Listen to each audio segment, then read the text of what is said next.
Hello बच्चों, आइए इस प्रश्न को देखते हैं। श्वसन एक ऊर्जा विमुक्त करने वाला एंजाइम नियंत्रित कैटाबॉलीय प्रक्रिया है जिसमें जीवित कोशिकाओं के भीतर कार्बनिक पदार्थों का क्रमबद्ध ऑक्सीकरण विघटन शामिल है।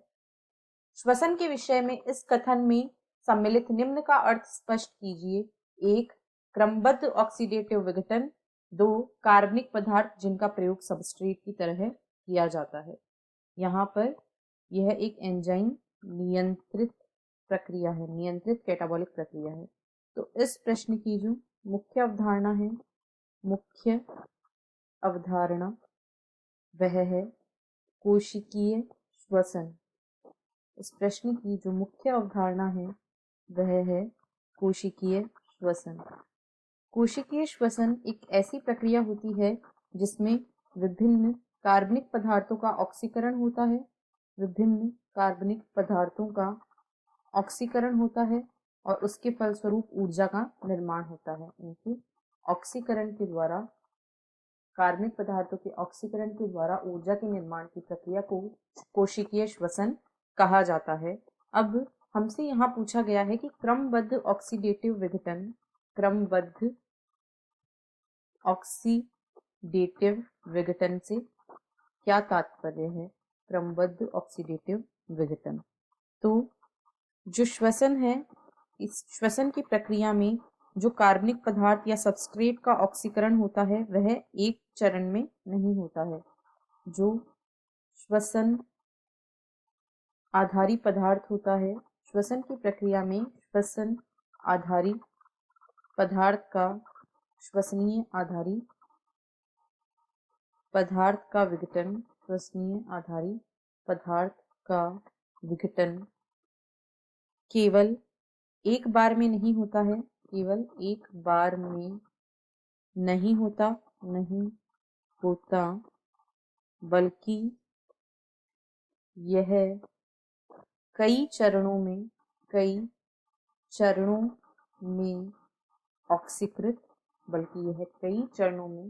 ऑक्सीकृत, होता है।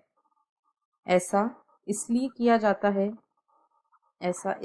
जाता है क्योंकि कोशिकाओं को अन्य उपयोगी पदार्थ जो बनाने होते हैं, कोशिकाओं को अन्य उपयोगी पदार्थों के निर्माण हेतु भी ऊर्जा की आवश्यकता होती है। और इस प्रकार कई चरणों में श्वसनीय आधारी पदार्थ का ऑक्सीकरण या विघटन किया जाता है। यदि एक ही चरण में ऊर्जा मुक्त कर दी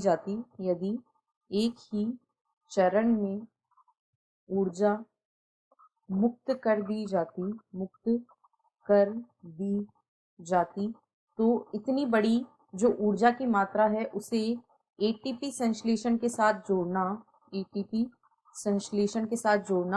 मुश्किल हो जाता है क्योंकि इसी ऊर्जा से एटीपी का संश्लेषण होता है। इसीलिए जो विभिन्न पदों में कार्बनिक पदार्थों का ऑक्सीकरण होता है, यह ऊर्जा के इष्टतम उपयोग को सुनिश्चित करता है। यह ऊर्जा के जो क्रमबद्ध ऑक्सीडेटिव विघटन होता है, यह ऊर्जा के इष्टतम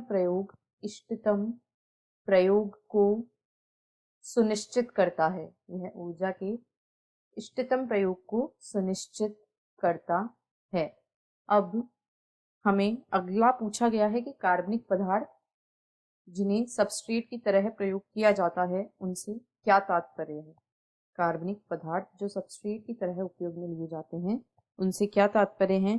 तो ये वे पदार्थ हैं जो सामान्य रूप से सजीवों में पाए जाते हैं। ये वे पदार्थ होते हैं जो सामान्य रूप से सजीवों में पाए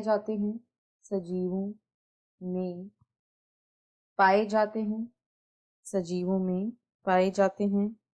और श्वसन के दौरान ऊर्जा प्राप्त करने के लिए ऑक्सीकृत होते हैं। और श्वसन के दौरान ऊर्जा प्राप्त करने के लिए श्वसन के दौरान ऊर्जा प्राप्त करने के लिए ऊर्जा प्राप्त करने के लिए इनका ऑक्सीकरण होता है या ये ऑक्सीकृत होते हैं, जैसे कि वसा, प्रोटीन, कार्बोहाइड्रेट इत्यादि श्वसनीय आधारी पदार्थ या कार्बनिक पदार्थों के उदाहरण हैं। आशा है आपको प्रश्न समझ आया होगा। धन्यवाद।